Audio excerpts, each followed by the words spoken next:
I've been to Montana once on a trip. We talked about this last night. I took an RV trip across country back in 2015, almost 10 years ago. It's hard to believe it's been that long, but stayed in Billings, Montana at the very first ever KOA. So KOA is a big Campgrounds of America.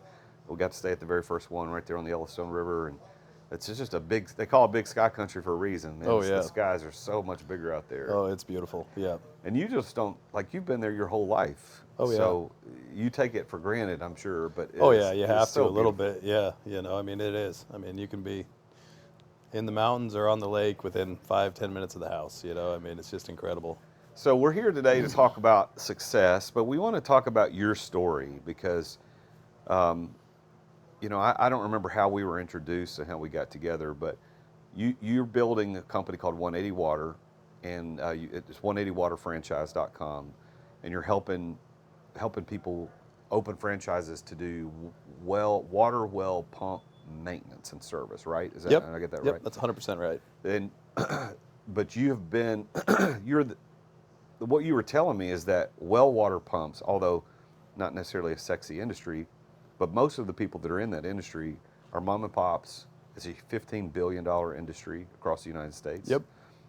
But most people are mom and pops that are doing it, but you are first generation doing it, right? Yeah, so it's kind of a different mindset in terms of that. Like, everybody's very generational. So this is the way my granddad did it. This is the way we're going to do it, you know. And so we're kind of updating the industry a lot too, and just kind of making it more what people expect out of a service industry now. I mean, in terms of the technology and the service and the quality and all of those things that are kind of built into it, that is just missing out of the water well industry.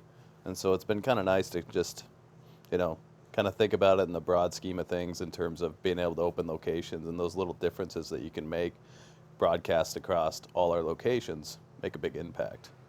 And so it's been a good round of being able to do that, because it makes you, when it's just your little business, you got 15 employees or whatever, those small things that you change don't make that big a difference, but you start to put it at scale in terms of all your franchisees, and it gets exciting again. It's so much fun to like go and solve those little tiny problems to make things just run a little bit better when there's, you know, 100 franchisees that'll make a difference. So have you always been an entrepreneur, business guy, like from a kid, or is this something that relatively new to you, or what? No, I mean, I was always an entrepreneur. My dad was always in different businesses.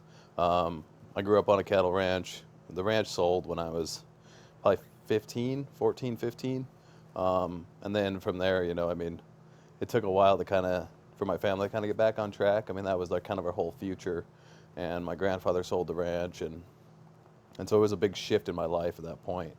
And then, you know, my dad just started into the business side of things in terms of that, of, you know, different companies and different avenues. And when you start out like that, when your life changes so quickly, you don't really know what you want to do. You know what I mean? What we were doing is what we wanted to do.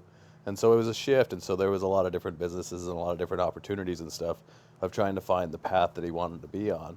And so that was a really good experience for me. I mean, I've done everything from cut concrete to run excavator to sell meat in downtown Bozeman. I mean, I had a kind of a wide variety of different things. And he was always interested in the water well industry, you know. And our neighbor growing up was a water well industry. And it's funny, my dad almost bought the same rig I did, probably 15 years before I did. And so that's kind of how I got started into it. Is I knew I'm a dyslexic guy, so college wasn't really for me.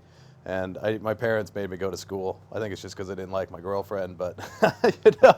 But so I ended up in college, and it just wasn't the right fit for me. You know what I mean? It was 3 hours of work a day, and I was used to working 12 hours a day, and so I mean, it just kind of drove me nuts. I wasn't real happy in terms of that, and so I fished and hunted a lot, and that was good. But college just really never jived, and Yeah. so I knew that they would let me, you know, end my college career if I started a water well company.